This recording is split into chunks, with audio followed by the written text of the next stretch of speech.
మీ cinema పరంగా వచ్చినప్పుడు RGV గారు ఇక్కడ దర్శకులు ఆర్జీవి గారు ముందు ట్రైలర్లో చూపించేది ఆ తర్వాత ప్రెస్ స్టేట్మెంట్స్ ఇచ్చేది ఒకలాగా ఉంటుంది, సినిమా రిలీజ్ అయిన తర్వాత అందులో కంటెంట్ ఒకలాగా ఉంటుందని అంటూ ఉంటారు. ఆ వేళ ఏమన్నా ఉండొచ్చా ఇక్కడ, లేదంటే ప్రేక్షకులు ఏదైతే ఆశించారో ఏదైతే ఊహించారో అట్లాగే ఉంటుందా? ప్రేక్షకులు ఆలోచించినట్టే వాళ్ళు ఆశించినట్టే తప్పకుండా ఉంటుంది. అదేవిధంగా ఈరోజు సెకండ్ ట్రైలర్ కూడా ఒకటి రిలీజ్ చేశాము. మీరు చూడండి, ఈ ట్రైలర్కి ఆ సినిమాకి పక్కా మ్యాచ్ అవుతుంది. అంతే తప్ప ఈరోజు ట్రైలర్ ఒక విధంగా చూపించి సినిమా చూపించేది అది వేరు, ఇది వాస్తవం, అసలు కథని మేము మా ట్యాగ్లైన్ కూడా. దీంట్లో మేము మళ్ళీ క్రియేట్ చేసేది ఉండదు, ఏమి ఊహించుంటారో అదే జరిగిందే చూపిస్తాం, అంతేగాని దీంట్లో ఏమి వీళ్ళ అనుకున్నట్లే ఉంటుంది. బహుశా ఇంత పకడ్బందీగా ఇంత కాన్ఫిడెంట్గా మీరు చెబుతున్నారు కాబట్టి టీడీపీ వాళ్ళు అంత భయపడుతున్నారంటారా? అంటే ఎందుకంటే వాళ్ళ అధినేత అయితే ముఖ్యమంత్రిగా ఉన్నారు ఇప్పుడు. అవును, ఒక ముఖ్యమంత్రి దానికి తగ్గట్టుగానే మొత్తం ఎపిసోడ్ ఆ రోజు వైఎస్ఆర్ దగ్గర నడిచింది. ఇప్పుడు అదే మీరు కీలకంగా చూపించబోతూ ఉన్నారు.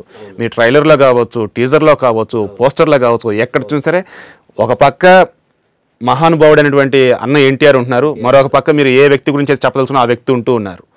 ఇంకో వ్యక్తి గురించి చెప్పదలుచుకున్నారని అంటున్నారు కదా, ఆ వ్యక్తి గురించి మీరు చూపించిన ప్రతిసారి కూడా చూసి భయపడుతూనే ఉన్నారంట వాళ్ళు. అయ్యో ఏం చెప్పబోతున్నారు మా వాడి గురించి అని. లైక్ అంటే ఆ రోజు ఏం జరుగుంటే అది చెప్పబోతాం, అది చూస్తారు రేపు అందరూ. ఆ రోజు ఏం జరుగుంటుంది కదా, ఆ వాస్తవం చెప్తాను తప్ప మేమేం క్రియేట్ చేసేది. ఆల్రెడీ మేము చెప్పాం కదా వాస్తవాలు అంటూ ఉన్నారు. ఏం చెప్పారు ప్రజలకి? పార్టీ కోసం అదే అదే ఆ రోజు అన్నగారు కూడా చెప్పారు, ఆయన స్టేట్మెంట్స్ కూడా ఉన్నాయి, రికార్డ్స్. ఆ స్టేట్మెంట్ రికార్డు కూడా ఉన్నది, దాన్ని కూడా కొన్ని యాడ్ చేస్తాం మేము, కొన్ని వాయిస్ వస్తాయి, అది కూడా చూడండి. అతను మేము క్రియేట్ చేసింది కాదు, దాన్ని ప్రజలు చూస్తారు అంతే తప్ప మేము యాడ్ చేసేది కొత్తగా చూపించేది ఏమి ఉండదు. ఆ రోజు ఒక పుస్తక రూపంలో ఉంది, దాన్ని మేము ఒక సినిమా రూపంలో చేస్తున్నాము. మీకు ముఖ్యంగా ఇంకొక విషయం, ఆ రోజు కథ రాసున్నారు, ఉన్నది హిస్టరీ ఉంది, ఆ హిస్టరీని ఈరోజు మనం సినిమా రూపంలో చూపిస్తున్నాం. ఇప్పుడు మనం రామాయణం మహాభారతం మీరు చూసారా? నేను చూసాను, ఎవరు లేదు కదా. అప్పుడు జరిగింది, దాన్ని బేస్ చేసుకుని కదా మనం సినిమాలు తీస్తున్నాం.